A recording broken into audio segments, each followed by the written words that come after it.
Next, the electromagnetic spectrum. Electromagnetic waves are transverse vibrations in electrical and magnetic fields. They can travel through a vacuum and do not need a medium to travel through.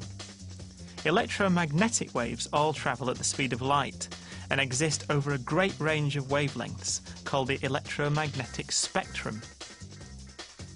Here is the electromagnetic spectrum, with very short gamma rays at one end and very long radio waves at the other.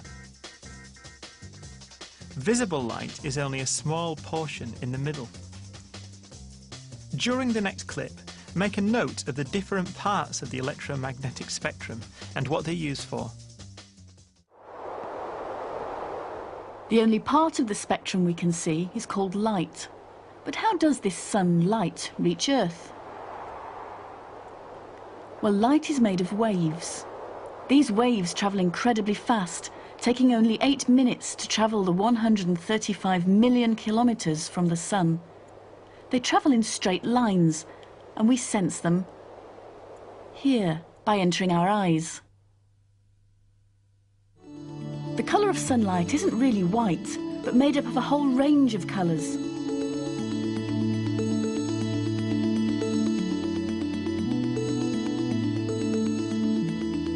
The best way to prove this white light is made up of lots of different colours is to use a prism. A triangular piece of glass which can split the white light. When you split white light with a prism, these are all the colours you get, from purple right through to red.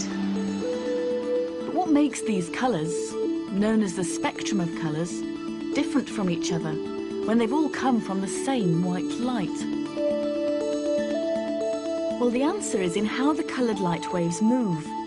If you look closely at the red light wave at the back, it moves in a different way from the violet one at the front. The difference is that the red wave is longer.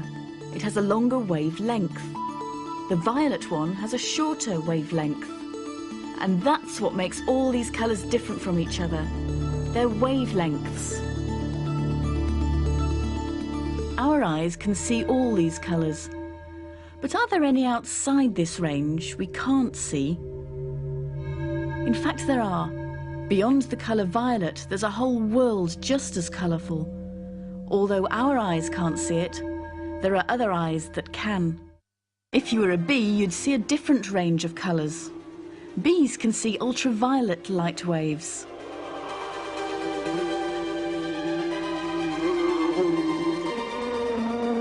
Ultraviolet light also comes from the sun, but we can't see it. While this flower looks yellow to us, the ultraviolet light could make it look like this to the bee. So bees can see beyond what we can see at this end of the spectrum of colours. But what about the opposite end? Could there be anything beyond red?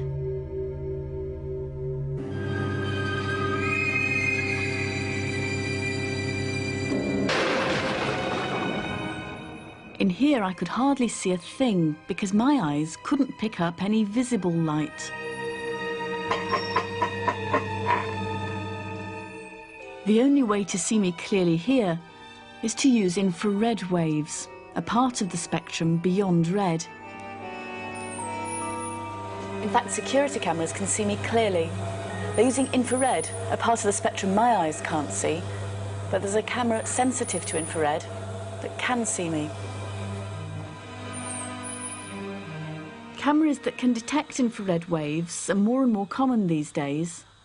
But there's another part of the spectrum, again invisible to us, that's so frequently used it's easy to forget it's part of the same family of waves. X-rays. They're used every day in hospitals, and what makes X-rays so special is that they have a very short wavelength and can actually go right through your body, as Joe Gledhill explains. Move you down like this, so the right bit of you was underneath the X-ray tube. The X-rays would come from up here, go through you, through the table, and down onto this X-ray plate under here, which has a special film that's sensitive to X-rays. Well, to produce a traditional X-ray like this, it's really very simple. As the X-rays shine through the body, they're stopped by the hard parts of the body. We get a white area. The soft parts of the body don't stop the X-rays, and they go straight through. So where the X-rays land on the plate, we get a blackened area. Where the X-rays don't come through, it comes out white. There is a whole family of radio waves. Microwaves with wavelengths of up to a few centimetres carry the signals for satellite television. Longer wavelengths transmit BBC, ITV and Channel 4. VHF is used for emergency services communications and for local radio. Short, medium and long-wave radio transmits over longer distances. At this part of the electromagnetic spectrum, the wavelengths can be over 1,500 metres or a mile long. Travelling at the speed of light, 300 million metres per second, are many different kinds of waves. The visible spectrum is only a small part of the electromagnetic spectrum. All these waves have the same properties, but it's the wavelength that determines how they're used.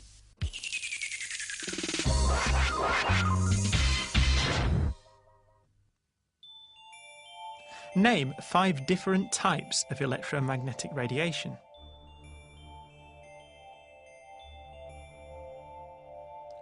To start with, there's the visible spectrum of light, from red to violet. There's ultraviolet light, with wavelengths shorter than violet and outside the spectrum visible to humans, though some animals can see it. There are X-rays and gamma rays, with even shorter wavelengths, and used in medicine to penetrate the human body.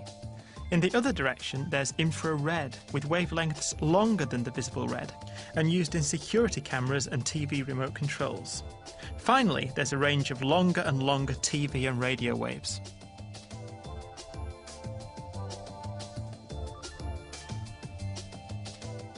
There's a detailed table of the electromagnetic spectrum on the GCSE Bitesize Physics website that you can print off and have a good look at.